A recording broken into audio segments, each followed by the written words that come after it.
గడిచిన 2 రోజులుగా రాష్ట్రంలో రాజకీయ విమర్శలు ప్రతి విమర్శలు జరుగుతుంది. మీ మీడియా సోదరులకి ఎక్కువ తెలుసు మాకన్నా. ముందుగా నేను సుస్పష్టంగా మాజీ ముఖ్యమంత్రి గారిని మర్యాదపూర్వకంగానే అడుగుతున్నా. మళ్ళీ వాళ్ళ మనుషులు ఎవరు మాడతారో నాకు తెలియదు, కానీ నేను ఆ పార్టీలో పనిచేసినప్పుడు చంద్రబాబు నాయుడు గారి ప్రతిపక్ష హోదా తీసేయడానికే ఈ శాసనసభ్యులు నలుగురిని తీసుకుంటున్నామని, కానీ ఆ రోజున గన్నవరం శాసనసభ్యుడిగా ఉన్న అతను తీసుకోవాల్సిన అవసరాన్ని కానీ మాజీ ముఖ్యమంత్రి గారు మీరు స్వయంగా నాతో చెప్పారా చెప్పలేదా? నేను ఎప్పుడూ బయట పెడదామని అనుకోలేదు, కానీ చంద్రబాబు నాయుడు గారి ప్రతిపక్ష హోదా తీసేయడానికి విశాఖలో ఒక శాసనసభ్యుడిని, గుంటూరులో ఒక శాసనసభ్యుడిని, చీరాల శాసనసభ్యుడిగా పనిచేసిన ఆయన్ని నలుగురు శాసనసభ్యులతో ఆగిపోవటం వల్ల, ఇంకో ఇద్దరు రాకపోవటం వల్ల చంద్రబాబు నాయుడు గారు హోదా తీయలేకపోయారు. కానీ అలాగే జనసేనకు ఉన్న ఏకైక శాసనసభ్యుడు పోనీ తీసుకునేదేదో తెలుగుదేశం వాళ్ళు తీసుకుని ప్రతిపక్ష హోదా పోకూడదామని ట్రై చేస్తాం వేరు, కానీ అసలు ఉన్న ఒకే ఒక శాసనసభ్యుడు రాపాక వరప్రసాద్ గారిని కూడా తీసుకుని మాట వాస్తవం కదా.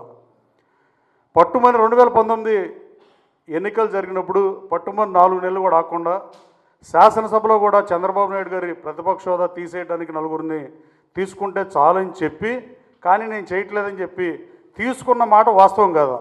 నలుగురు శాసనసభ్యులు అలాగే పార్టీ మారి ఆఖరి వరకు పదవిని అనుభవించారా అనుభవించలేదా? తెలుగుదేశం పార్టీ బీఫారం మీద గెలిచి గతంలో విడిపోయి ఇంకో పార్టీ వర్గం శాసనసభ్యులుగానో అలా ఉన్న పరిస్థితి మనం చూసాం తప్ప 1989 నుంచి రాజకీయాలు దగ్గరగా తెలుసు నాకు. కానీ ఇలా పార్టీ మారినాక అదే పార్టీలో కొనసాగటం, చంద్రబాబు నాయుడు గారు హోదా తీసేయడం దేవుడు ఎరుగు, కానీ అది తీయలేకపోయారు. ట్రై చేశారు, బట్ తీయలేకపోయారు. అప్పుడు 10% శాసనసభ్యులు ఉంటేనే ప్రతిపక్ష హోదా చంద్రబాబు నాయుడు గారికి ఉంటుందని, ఆ 10% శాసనసభ్యులను తగ్గించి 18 మంది ఉంటే ఉంటుంది, 17 మంది ఉంటే ఉండదని మీరు చేయని ప్రయత్నం లేదు. కానీ ఇవాళ ప్రజలు 2024 ఎన్నికల్లో గత ప్రభుత్వ హయాంలో భాష మీదకి దాడి కానీ అత్యంత తక్కువ అభివృద్ధి చేసిన మాట వాస్తవం కదా. దానికి ప్రజలు మిమ్మల్ని ముఖ్యమంత్రి హోదా తీసేసి, మీకున్న ముఖ్యమంత్రి హోదా తీసేసి కనీసం ప్రతిపక్ష హోదా కూడా ఇవ్వకుండా 10% ఆఫ్ సీట్స్ 18 సీట్లు కూడా ఇవ్వకుండా 11 సీట్లకు పరిమితం చేస్తే మీరు హోదా అడగటం భావ్యం కాదు. సభ్య సమాజం హర్షించే పరిస్థితి అంతకన్నా ఉండదని నేను భావిస్తున్నా.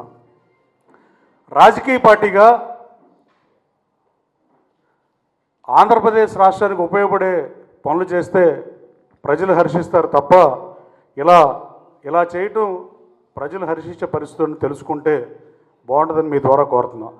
మాజీ ముఖ్యమంత్రి గారిని ప్రజా సమస్యల పరిష్కారం కోసం ప్రజల కోసం పనిచేస్తే అది రాష్ట్రానికి ఉపయోగం తప్ప ఇలాంటి పనికిమాలిన విమర్శలు చేస్తే ఏ రకమైన ఉపయోగం రాష్ట్ర ప్రజలకు ఉండదు, రాష్ట్ర ప్రయోజనాలకు కూడా అది మంచిది కాదని తెలియజేస్తూ, కనీసం విజయమ్మ గారు కూడా పాపం ఆవిడ కూడా ఓడిపోయింది. రాజకీయాల్లో ఓడిపోవటం గెలిపోవటంలో సహజం. ఇందిరాగాంధీ ఓడిపోయింది, కలవగుర్తిలో ఎన్టీ రామారావు ఓడిపోయారు అలా. కానీ ఆ సీట్లో ఆవిడ పులివెందులు అయితే ఈజీగా గెలిచి ఉండేది. పులివెందుల సీట్ నుంచి ఆవిడ కడప పులివెందుల నుంచి పోటీ చేయకుండా వైజాగ్ ఎంపీగా పోటీ చేసి ఆవిడ ఓటమి పాలయ్యారు. తర్వాత ఎవరైనా పదవి వస్తే ప్రమాణ స్వీకారం చేసి పబ్లిక్ మీటింగ్లు పెట్టి పబ్లిక్ని గ్యాదర్ చేస్తాం తప్ప బాధాకరమైన విషయం ఇది. ఆ రోజున వైఎస్ విజయమ్మ గారిని గౌరవ అధ్యక్షురాలుగా ప్లేనరీ లాంటి మీటింగ్లో 1,00,000 మంది ఉండగా మంగళగిరిలో 1,00,000 మంది ప్రజల మధ్యన రాజీనామా చేయించిన చరిత్ర అని, రాజీనామా చేసిన పరిస్థితి కానీ ఈ భారతదేశ రాజకీయాల్లో కానీ ప్రపంచ రాజకీయాల్లో కానీ ఎక్కడా లేని పరిస్థితి. ఇప్పుడు అమెరికా లాంటి దేశంలో అయితే ప్రెసిడెంట్ అభ్యర్థిగా పోటీ చేసి ఓటమి పాలైతే మళ్ళీ ఆడ పాత ఉద్యోగానికి వెళ్ళిపోతారు. ప్రొఫెసర్ అయితే ప్రొఫెసరు, బిజినెస్ అయితే బిజినెస్, జాబ్ అయితే జాబ్.